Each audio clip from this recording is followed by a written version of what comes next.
Fala, meus amigos, tudo bem com vocês? Então, na aula de hoje vamos falar para vocês de como se organizar para EA.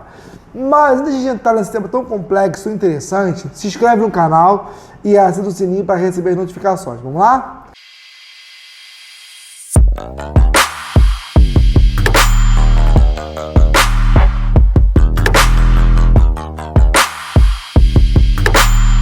Então, professor, a primeira pergunta que eu tenho para te fazer é: como é o concurso DA? Ou seja, o que eu quero que você me diga é: quem pode fazer o concurso DA? Quais são as características? É sargento? É oficial? Pode mulher? Não pode? Idade? Esse tipo de coisa. Então vamos lá. O DA é feito para ambos os sexos, feminino e masculino, salvo algumas opções. Tem opções que precisam de uma opção 1, se não me engano, ela só é exclusiva para homem. Ok? Mas a maioria são para mulher e para homem ao mesmo tempo. BCT, que é o mais popular deles, que tem mais vaga, é para homem e mulher. A idade, se eu não me engano, é entre 17 e 24 anos, completo do dia da matrícula. E é um concurso para sargentos. Sargento da Aeronáutica é um concurso bem vago, bem popular, bem acessível para todo mundo fazer. É bem interessante que vocês façam ele. Se tiverem alguma dúvida, se inscrevam nele, beleza? Entendi, legal. E quais as matérias que caem nessa prova? É composta por 4 matérias: física, matemática, português e inglês. E elas são compostas por 24 questões cada uma, de opção de A a D. E essa prova é uma prova bem legal de fazer, é uma prova que não tem um grau de dificuldade muito bacana. É legal que vocês possam fazer. Se tiverem curiosidade, escrever, pesquisa, a gente vai te informar tudo sobre isso, tá bom? Entendi. E com a sua experiência desses anos dando aula para alunos da EA, você pode dizer pra gente um pouquinho como é que é física, né? Como é que é cobrada a questão da física? Não as questões de física em si, mas é uma física muito difícil? O aluno ele precisa estudar muitos anos para conseguir fazer? Como é que é a física na EA? Vamos a 2 áreas importantes. A EA tem 2 divisões de período. Período do primeiro semestre, esqueci de falar para vocês, a EA tem 2 provas, primeiro semestre e segundo semestre. A primeiro semestre costuma ter uma física mais fácil do segundo semestre. Não sei por quê. Eu tenho uma desconfiança que o primeiro semestre é para o cara tentar entrar logo, o segundo semestre é mais difícil. Bizarramente, embora o primeiro semestre seja mais fácil a prova de física, a média é mais alta. Então, por exemplo, no segundo semestre, se você já 8, por exemplo, 8. No primeiro semestre, você corre o risco de nem entrar. No segundo semestre, você pode entrar muito bem. Então, essa é o antagonismo. Mas voltando. Então, a física da prova de ar, ela tem uma característica muito marcante, que é uma prova que não tem questões muito complexas, que abordam grande parte delas a aplicação de fórmula e questões de teoria, questões conceituais de física. No primeiro semestre, tem uma presença muito maior de teoria do que de conta. Já no segundo semestre, está uma inversão. A presença maior de conta do que teoria. Então, para ter noção, na primeira AR chega a ser mais ou menos 60% teoria, 40% conta. É bem diversificado. E outra coisa, as frentes de física, física 1, 2, 3, ela é bem dividida. Por exemplo, ela tem questões sempre de magnetismo, sempre de eletricidade, sempre de eletrostática, sempre de tudo. Termologia, óptica, ondas, acústica, hidrostática, cinemática, dinâmica, estática. Tem sempre uma presença de cada parte da física. Também 24 questões, não era de se esperar que fosse diferente. Entendi. Então ela é bem dividida, assim, não tem um tema que cai mais do que o outro, digamos assim. Talvez não o que cai mais, mas posso falar o que cai menos em termos de numéricos. Por exemplo, em óptica você tem sempre duas questões, uma geralmente de teoria e outra de conta. Por exemplo, ondas você tem 2 questões mais ou menos, uma de teoria e uma de conta, ou geralmente acústica e o V lambda F. Então tem temas que é muita pouca questão sobre aquele tema. Agora, o que mais cai, se da frente de física mais cai, é mecânica. A mecânica chega a ser, por exemplo, 12 questões da prova. E o resto se divide em física 2 e física 3. Entendi, beleza. Mas aí você falou, são 4 matérias que tem na prova DA. Então, como é que eu concilio o estudo de física com o estudo das outras matérias? Boa pergunta. E esse conciliamento tem que ser feito da seguinte forma, dando prioridade ao grau de dificuldade que você sente, uma percepção individual, não tem fórmula secreta, a percepção individual do que você é pior. Experiência minha, geralmente você é pior em física ou em inglês ou nas duas ao mesmo tempo. Você tem que fazer, dar uma ênfase maior de matérias que você tem mais dificuldade, sempre tentando fazer que você tenha mais facilidade, não baixe a média sua. Porque o ideal para você fazer a prova de ar é brigar para ter nota acima de 20 acertos de 24 por matéria. Então, ou seja, por exemplo, Você é bom em português, você vai estudar português com uma frequência menor do que, por exemplo, se você for ruim em física, frequência maior. Então, o grau de conciliamento depende basicamente de quão difícil é uma matéria para você. Se uma matéria for muito mais complexa que outra, mais carga horária de estudo do que outra. Entendi, beleza. E assim, se você puder dar uma indicação pra gente, qual é o melhor material de estudo para a prova DA? Assim, para quem está começando, principalmente. Essa tem duas respostas interessantes, uma pessoal e uma profissional da banca. A banca DA utiliza muito o livro Monjorno de Física. Vocês veem se eu tenho ele aqui. Tenho aqui. Aqui é o volume 1 do Monjorno. Ele gosta muito desse livro, que é o livro que a ARA utiliza na referência bibliográfica deles.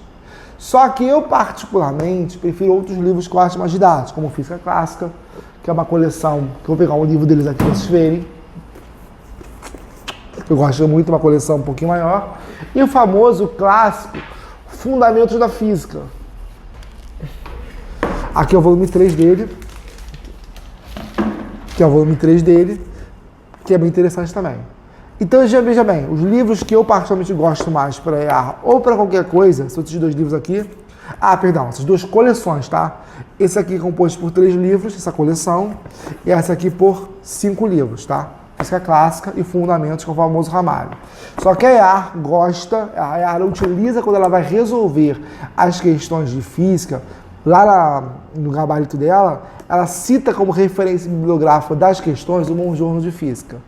Também é uma coleção com 3 livros. Se eu não me engano, tem volume único dele, mas a via de regra são 3 livros, beleza? Então, esse é o livro que a EAR utiliza a biografia dela, Esse é o livro que a EAR utiliza nas resoluções dela, só que esses dois aqui, particularmente, são tão bons quanto ele, até melhor, na minha opinião, para estudar e para fazer básica. Essas coleções, tá? Não é só um livro só não, beleza? Entendi. E quantas horas você indica para o aluno que está começando agora começar a estudar? Quantas horas por dia? Olha, a primeira coisa importante é o seguinte, hora de estudo não é hora de sala de aula, tá? Então tudo que você fizer na sala de aula não é hora de estudo, tá? É só o mínimo que você tem que fazer é assistir aula. Então, se você faz curso, faz colégio, tudo que você faz em estudo, faz faculdade, não é hora de estudo, tá? É só apenas o mínimo. E essa pergunta era muito complicada, porque eu vou ter 2 respostas. A minha resposta principal é, quanto mais hora de estudo, melhor. Se você puder estudar 12 horas por dia, parabéns. Se você puder estudar 20 horas por dia, é desumano, mas parabéns. Você não vai conseguir fazer isso, mas beleza. 12 horas por dia, 14 horas, bom. Só que assim, tem pessoas que posso estar falando que trabalham e não podem se dedicar talvez a 12 horas por dia. Se dedica 4 horas por dia. O grande segredo não é nem tanta carga horária que você se dedica. É claro que quanto mais, melhor. Mas acima do quanto você faz, é a qualidade que você coloca sobre a carga horária.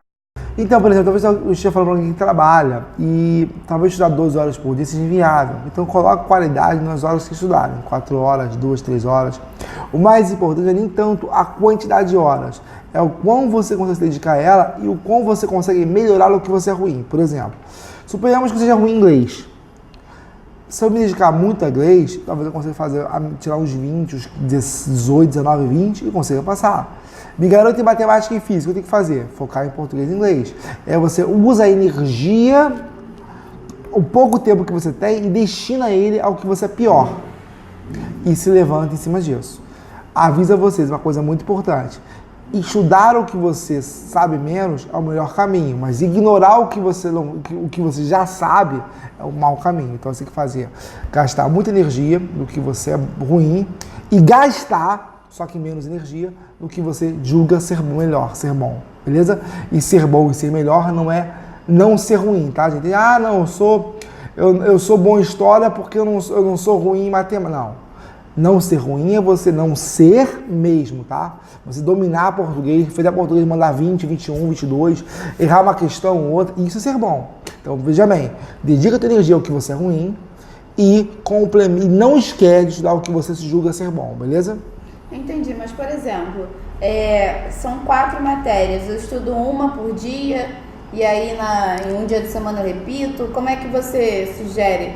Assim, eu sei que depende muito do nível das pessoas, mas geralmente os alunos eles fazem como? Como é que eles dividem isso? Regra básica, regra de ouro. sempre tenta colocar a matéria que você tem dificuldade no dia.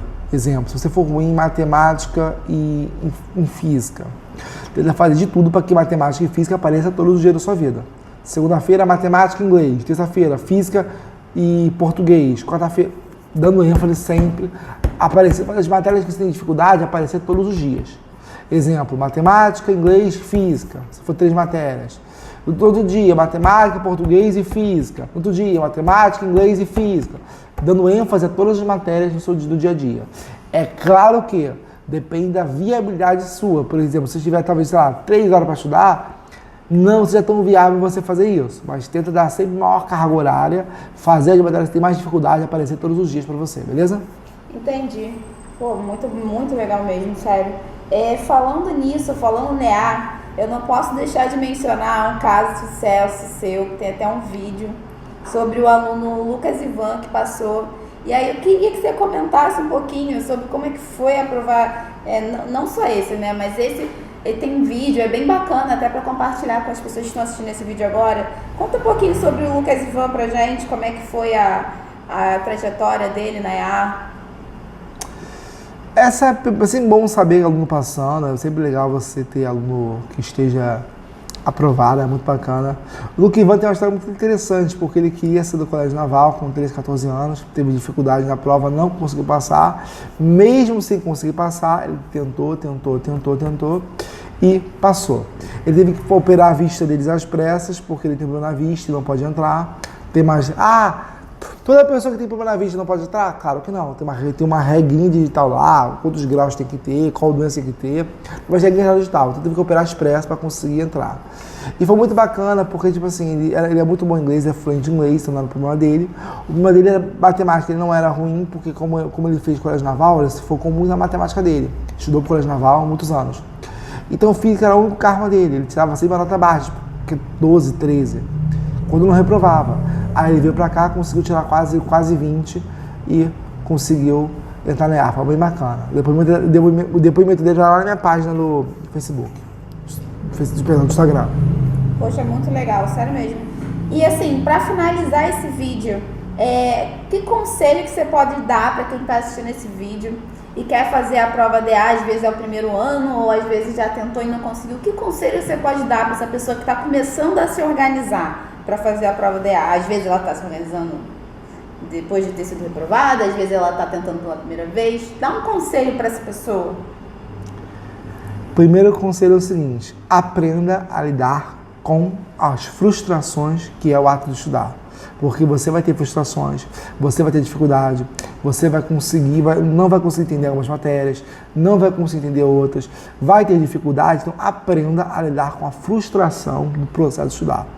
Primeiro ponto segundo ponto importante, dê sempre tempo ao tempo. Por exemplo, eu vou contar uma história particular minha. Eu faço aula de gastronomia, até comentei com vocês, e só que eu sou muito ruim.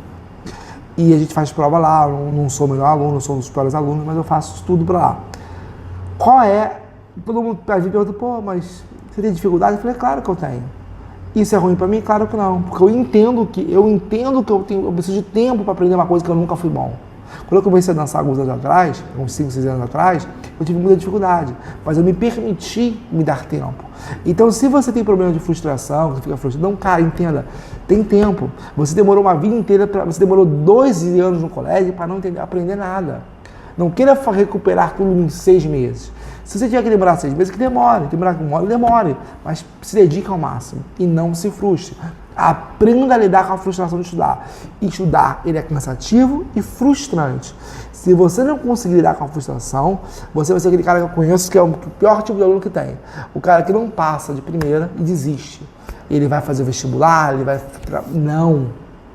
Não seja esse cara. Se é o seu sonho, se é o seu objetivo, a única maneira de você insistir é aprendendo a lidar com a frustração. Porque ela vai vir não só uma, várias vezes.